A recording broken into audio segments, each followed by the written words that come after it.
Hi everyone, and welcome to our third video on this week's module, Conditioning and Learning. In this video, I'm going to talk specifically about operant conditioning. Just a reminder, we've got operant and classical conditioning. Both of these often occur in tandem to shape our learning and shape our responses to the environment, but I'm talking about them separately just so that you can try and kind of hold them in mind and learn them. But hopefully you'll have the opportunity at some point this week to think more integratively and really be able to apply these together. Also, for our assignment this week, you're going to do a behavioral modification plan that will be about operant conditioning. So hopefully this video will help kind of clarify some of these points so that you can actively apply them to your life this week for the assignment. Okay, so operant conditioning. Remember that this is a type of learning that shapes voluntary behavior. As I mentioned in a previous video, it may seem that many of our behaviors are involuntary. They're so habitual in a way that we don't even think about them and sometimes even realize that we're doing them. And yet they are voluntary. So when we think about involuntary behaviors, those are reflexes, both emotional or like motor reflexes in response to specific stimuli.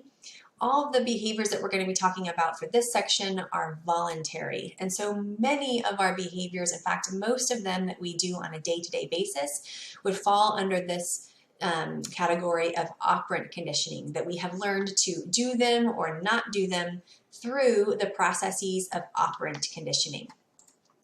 So let's see if I can move the slide here. Okay, so the premise of this is, remember back to my preview video where I said radical behaviorists believe that we come into the world mostly a blank slate. And so what we do is we just then randomly act on our environment, and we are shaped by the consequences through operant conditioning. So this is, I think, portrayed really clearly in pigeon behavior. And in fact, B.F. Skinner, one of the, again, fathers of behavioral psychology, particularly about operant conditioning, did much of his work with pigeons.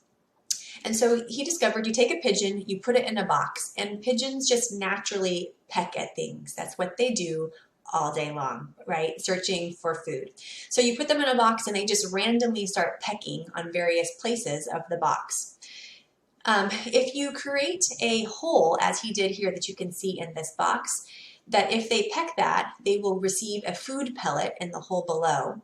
They will very quickly learn to peck that hole in order to get food. Now, that wasn't something that they did purposefully on the start, right? They just randomly happened to peck in the hole, and they were rewarded with a food pellet. And that then shaped the likelihood that they would be more likely to peck in that particular hole more frequently in order to get food. So there is a random behavior and then a particular response associated or consequence associated with that behavior, and that then shapes the likelihood of that behavior occurring again or not.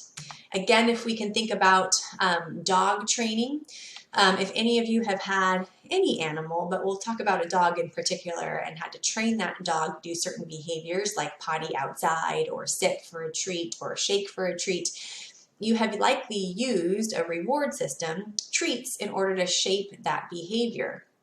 A dog doesn't necessarily naturally go to a particular place to go potty, right? And so you can shape that behavior. So let me give you an example of how this is done with teaching a dog to pick up its toys. See if I can get out of here for a moment. I'm going to show you a video of a dog trainer working to very quickly teach her dog how to pick up toys and put them away. Now, you can't start with that behavior. That's a pretty complex task for a dog, is to learn in one sitting how to pick up a toy, bring it to a trainer, and put it in its hands. So you start with the most basic thing. So you take a very complex behavior and you break it down, and then you shape it up until that final behavior that you'd like to see. So what they start with here is just getting a dog to approximate picking up a toy, right? What a dog has to do to pick up a toy is put its mouth on the toy. So that's the first behavior that this trainer is going to try and shape. They're going to shape this behavior using a clicker. So many people doing animal training work with the clicker, and it's a sound that makes an audible click, and that click signals that a treat is coming, right? Otherwise, they might miss it, okay? So let's see if I can get this to play, and I'll kind of talk you through it. So there you see the dog just kind of playing with these toys. It happens to put its mouth around the ball, and it gets a click and a treat. So now it does it more readily, like, oh, I know what this treat is associated with. It's with putting my mouth around it. I'm going to pause here because now the trainer has very quickly got the dog to mouth the ball. But the next thing the trainer wants the dog to do is to pick up the ball. So you saw the dog there immediately go to the ball and mouth it and stop to wait for the click. It didn't get one. So now it's going to start to just do some other random behaviors, kind of trying to figure out what to do to get that click. So it kicks it, nothing. Oh, it picks up the ball, here's a click. Now it's trying to remember, what did I do? Did I kick it? No, that didn't get a click. Did I pick it up? Oh, that gets the click. Now watch how quickly the dog goes back and picks up the ball, right? So I think that's good enough for now, and you'll see then the trainer will shape it to now you don't have to just pick it up, but you have to pick it up and bring it to me to get that click and treat. So just an example of how through reward and consequence, our behaviors are shaped. This is an example of a dog, but this happens to us on the daily. Our behavior is constantly being shaped by the rewards or punishments around us. So let's talk then about specifically how that's done. There are two basic concepts or ways in which we are operantly conditioned. One way is through reinforcement. This is what you just saw in the dog or even in the pigeon example. An event or stimulus is strengthened or increased. So in other words, the pigeon learned to peck at that particular hole more often. The dog learned to pick up the ball more frequently or often, okay? Reinforcement is always about strengthening a behavior, but it can be done in two ways. One way is using positive reinforcement. So you can shape a behavior and you can increase that behavior by presenting something positive. Now we're going to talk in a moment about positive and negative. I want you to try and erase from your mind the association of positive meaning good and negative meaning bad. Instead, I want you to think about positive here in terms of the presentation of something. So here in this example, a behavior is increased by presenting something good. So you would give a dog a treat. That's positive reinforcement. Here you can see they're trying to get the dog to shake. So when a dog's hand goes up, you give it a treat, something good, right? A pigeon pushes a lever or a rat pushes a lever, they get a treat. That's positive reinforcement. For a more human behavior example, your paycheck. If you work and receive a paycheck or do chores and receive money, that's positive reinforcement. The idea is that you will go to work in order to get a paycheck. This is exactly why many people get paid specifically not for how long they work, but maybe how much they work or how much they sell, right? So they get paid on commission. That's the idea that there's positive reinforcement that's connected specifically to what the goal is, that you would sell more of this or get more of that, right? Because you could go to work and if you get paid by the hour, you could go there and really not do anything, not work hard, and yet you'd still get paid. So that's why many jobs are commission-based. It's based on the principles of positive reinforcement. Now you can even get the same behavior, let's take the example of a dog sitting, using negative reinforcement. Again, this doesn't mean bad, but this time negative means to take something away. So positive is to present, negative is to take away.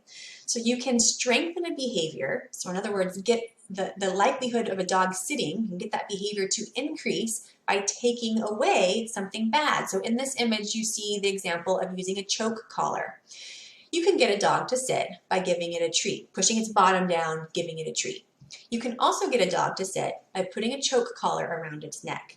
If you want to get it to sit, you yank up on the collar. It starts to choke them, and by sitting down, it relieves the pressure and they're no longer choked. So they're going to sit down because the choke sensation is taken away. That's something aversive, that's something bad, that's something they want to avoid. So they'll do the behavior to avoid that. You can get the same behavior like a rat pushing a lever. The rat can push the lever, get a treat. That's positive reinforcement. Or you can put a little electric current through the cage of a rat so it's getting shocked a little bit. It pushes the lever and the shock stops. It will sit there and just push that lever like crazy to stop that shock. So again, you will increase the frequency of a behavior, but this time doing it by taking something bad away.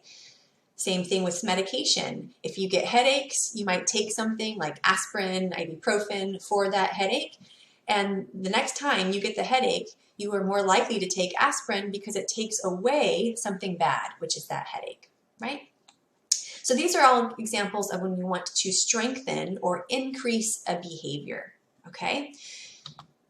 We may also want to decrease certain behaviors, right? To make them to go away or to decrease the intensity or frequency with which they occur. Anytime you do this, we're talking about punishment. And just like reinforcement, there are two ways in which you can decrease a behavior. You can decrease a behavior by presenting, right? There's the positive, presenting something aversive or bad. The kind of parenting example of spanking would be this. If you take a behavior like, let's say, back talking, and you present a spank with that back talking, that's presenting something aversive or bad. The idea being that now spanking is going to be associated with something bad, and so it's going to reduce over time.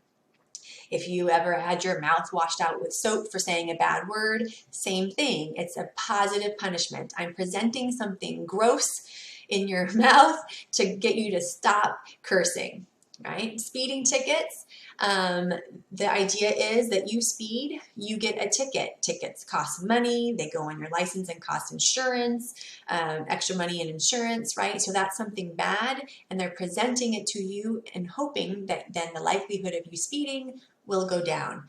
Now there's some problems with this, and I'll talk about that in a moment. The other way that you can make a behavior decrease in intensity or frequency is through negative punishment.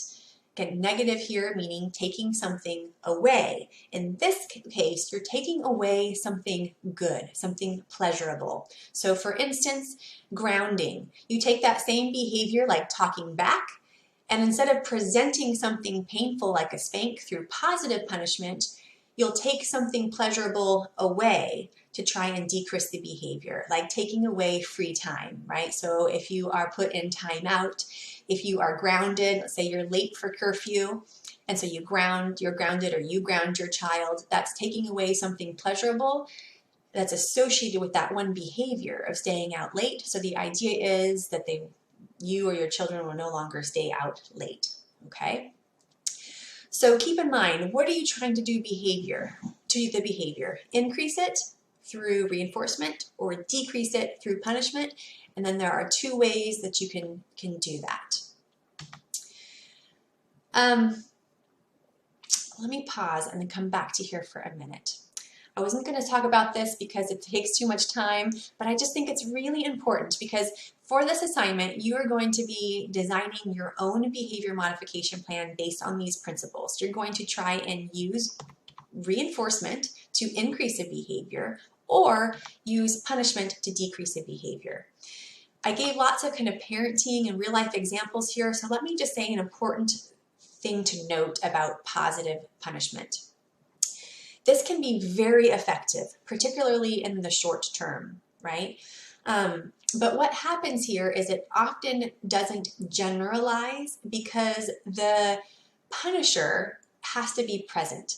So did any of you ever cuss like a sailor? I don't even know what that means. Cuss a lot and then have the cleanest mouth when your guardian was around, right?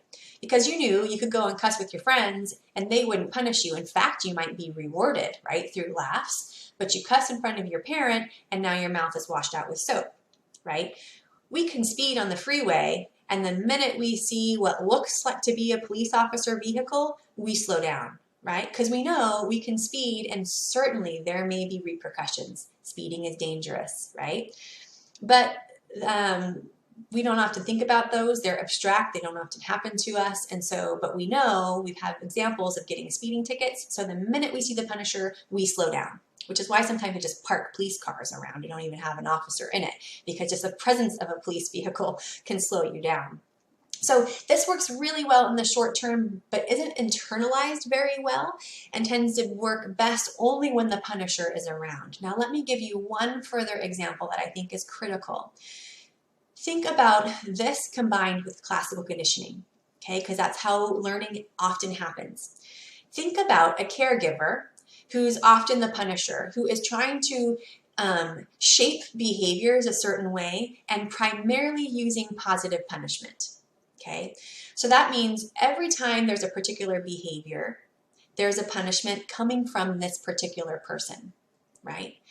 Now think about classical conditioning. You have the association between something that's naturally fear-based, like a spank, right? Like yelling, like a threat of physical, of any kind of physical threat, right? Like a smack or a spank or something more even severe.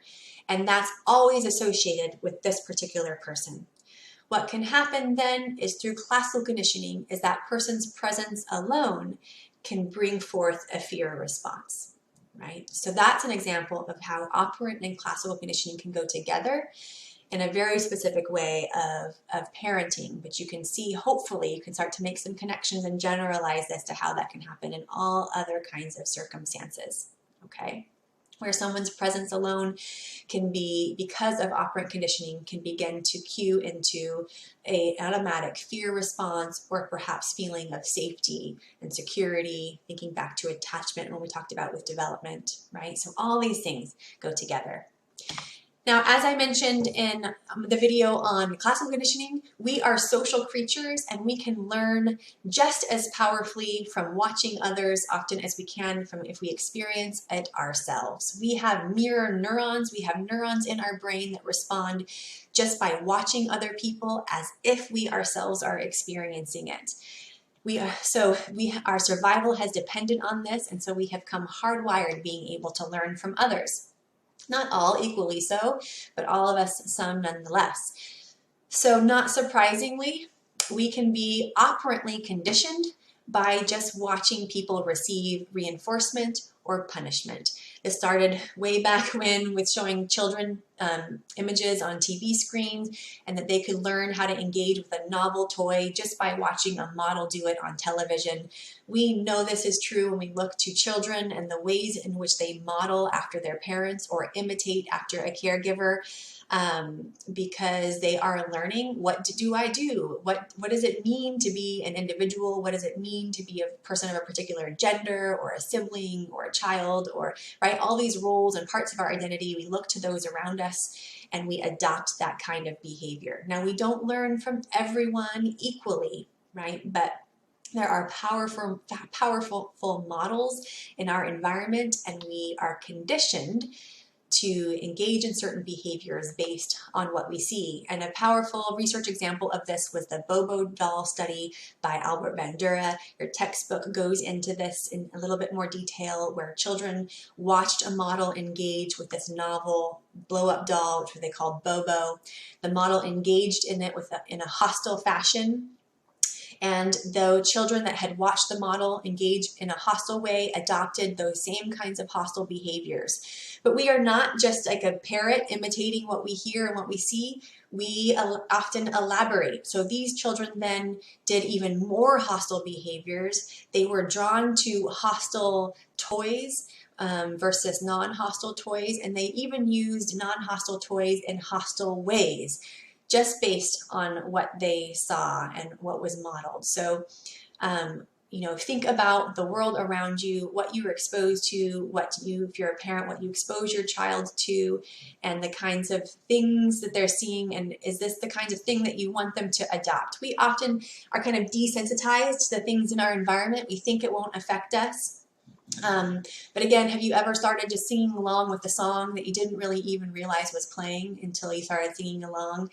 that's how much of what our behaviors are adopted or how they're adopted, right? We just kind of pick up things around the world around us and we can behave that way. Now, certainly, I'm going to come back to this, certainly the mind, our thoughts, our intentions matter.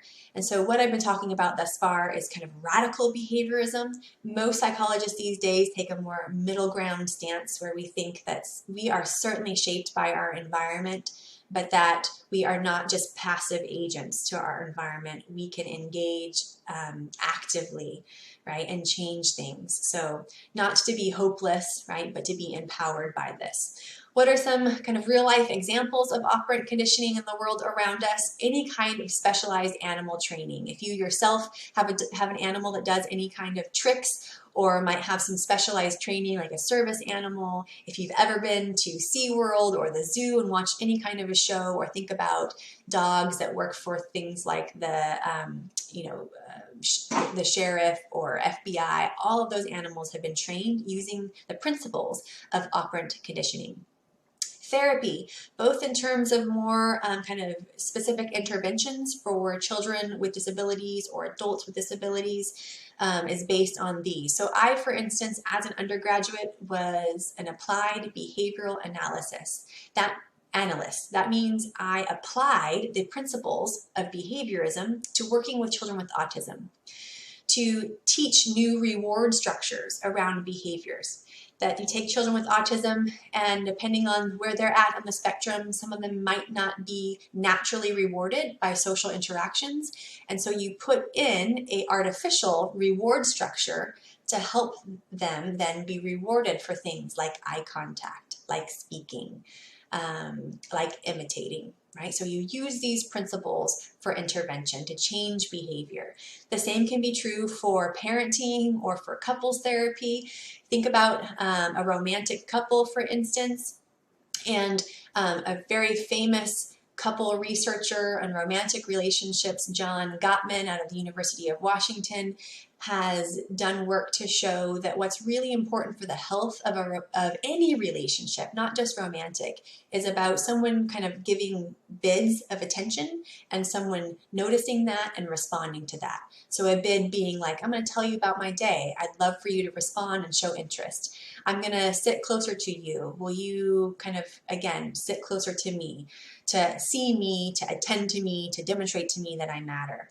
Well, often in any kind of relationship, whether romantic or platonic, these bids are seen and recognized and responded to very early on in a relationship. But as the relationship progresses, sometimes we can start not attending to them, failing to respond, and in fact, sometimes even seeing them as annoying. So what used to be a strong positive reinforcement, kind of where you do this and that's rewarding to me, so I'm going to do that. Now it's actually a punishment.